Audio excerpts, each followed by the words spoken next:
Sir hi అండి. అండి మన రోజా కొన్ని వ్యాఖ్యలు చేసింది మన డిప్యూటీ సీఎం కళ్యాణ్ గారి మీద, దానిపైన మీ ఒపీనియన్ ఏంటి? ఇప్పుడు డిప్యూటీ సీఎం కళ్యాణ్ గురించి మాట్లాడాలంటే ఫస్ట్ నీదేంటో నువ్వు చూసుకోవాలి.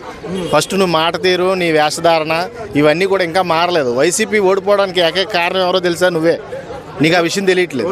రోజానే ఏకైక కారణం. గుట్కా పాండు, రోజా, అలాగే మన పేరు నాని, కొంతమంది ఉన్నారు మహానుభావులు, అనిల్ కుమార్ యాదవ్, ఇట్లాంటి బోరగడ్డ అనిల్, ఇలాంటి వాళ్ళందరూ వల్ల ఆడ అసలు పార్టీకి సంబంధించిన వాడు కాదులే.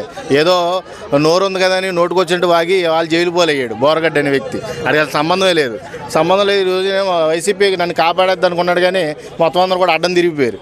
అది వేరే విషయం. నేను చెప్పేది ఏంటంటే ఆ రోజా అక్కడ తిరుపతిలో జరిగినప్పుడు అలా చేసావు ఇలా చేసావు అని నోటుకొచ్చినట్టు మాట్లాడుతున్నావు. నువ్వేం చేసావు చెప్పు? తిరుపతికి ఇన్నిసార్లు వెళ్ళావు కదా, నువ్వేమన్నా చేసావు? ఒక్క మంచి పని అన్నా చేసావు నువ్వు తిరుపతికి? ఎప్పుడైనా ఆ వీఐపీ దర్శనం చేసుకుని బయటకు వస్తామే కదా నువ్వు చేసింది. మళ్ళీ అలాంటప్పుడు నువ్వు పవన్ కళ్యాణ్ గురించి అలా చేసింది ఇలా చేసిందని నువ్వు ఎలా మాట్లాడగలుగుతావు? నీకు అసలు అర్హత లేదు కదా. ఫస్ట్ ఇప్పుడు పదవిలో ఉన్నవాడు పలు రకాల పనులు చేసుకుంటూ కొన్ని కారణాల వల్ల కొన్ని పనులు కొంచెం డిలే అవుతూ ఉన్నాయి. అంతేగాని అది ప్రభుత్వం తప్పిదం అంటే మీరు ఎలా జడ్జ్ చేయగలుగుతున్నారు? ఆ విషయాన్ని నేను అడుగుతున్నా. అర్థమైందా? ఈ రోజా అనే వ్యక్తి ఐరన్ లేడీ. ఈ పార్టీకి, వైఎస్ఆర్సీపీ పార్టీకి ఐరన్ లేడీ ఎవరైనా ఉన్నారంటే the one and only Roja.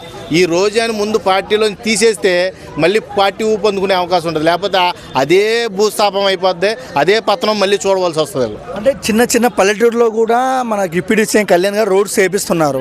So పల్లెటూరు పీపుల్స్ హ్యాపీ పీపుల్స్, కానీ వీళ్ళు ఎందుకు కళ్యాణ్ గారి మీద బురద చల్లడాలని చూస్తున్నారు? బురద చల్లాలి కదా. ప్రతిపక్షంలో ఉన్నది ఎందుకు? ఇప్పుడు నువ్వు నాకు అపోజిట్గా ఉన్నావో, నువ్వు ఎంతసేపు బురద జల్లుతాకే కదా నా మీద చూసేది.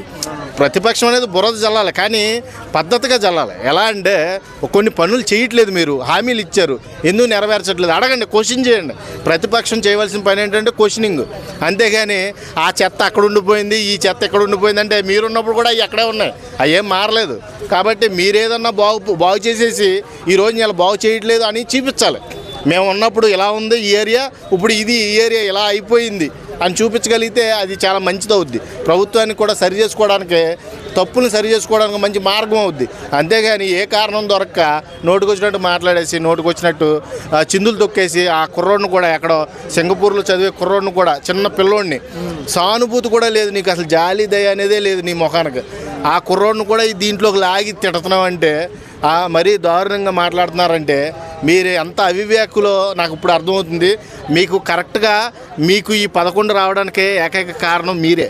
ఆ విషయం మీరు ఇప్పటికైనా తెలుసుకుంటే మంచిది. మళ్ళీ లేకపోతే ఆ 11 వచ్చి మిమ్మల్ని అదే నిరుత్సాహాన్ని మీకు మిగులుతుంది.